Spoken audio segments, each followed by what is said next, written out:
আসসালামু আলাইকুম। টি20 সংবাদ নিয়ে আবার চলে আসলাম। আমরা দেখতে পেলাম পাঁচটি ম্যাচ খেলেছে জিম্বাবুয়ের সাথে বাংলাদেশ। পাঁচটি ম্যাচ খেলেছে, ঠিক আছে।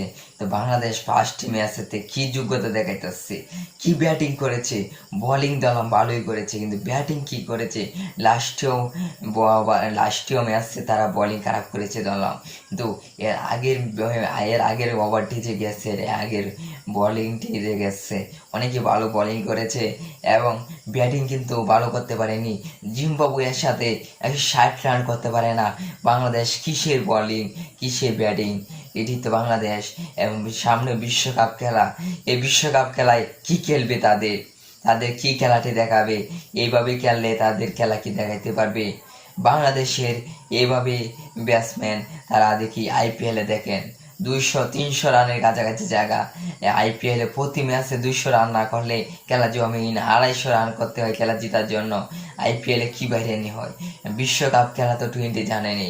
বিশ্বকাপ খেলা অস্ট্রেলিয়া রয়েছে এবং রয়েছে ইন্ডিয়া, রয়েছে ইংল্যান্ড, রয়েছে নিউজিল্যান্ড, রয়েছে পাকিস্তান, আফগানিস্তান এবং তাদের মতন ব্যাটসম্যানরা রয়েছে। অনেক বড় বড় ব্যাটসম্যান রয়েছে, ওয়েস্ট ইন্ডিজে রয়েছে অনেক ভালো ভালো ব্যাটসম্যান রয়েছে। তাদের সামনে বাংলাদেশে কিভাবে টেস্ট খাবে। এইভাবে ব্যাট করলে তারা টেস্ট খেতে পারবে। আমরা জানতে পারলাম তাসকিনে ইনজুরি রয়েছে। তাসকিনে কি বিশ্বকাপ খেলতে পারবে নাকি সেটি অনেক সিদ্ধান্ত হয়নি।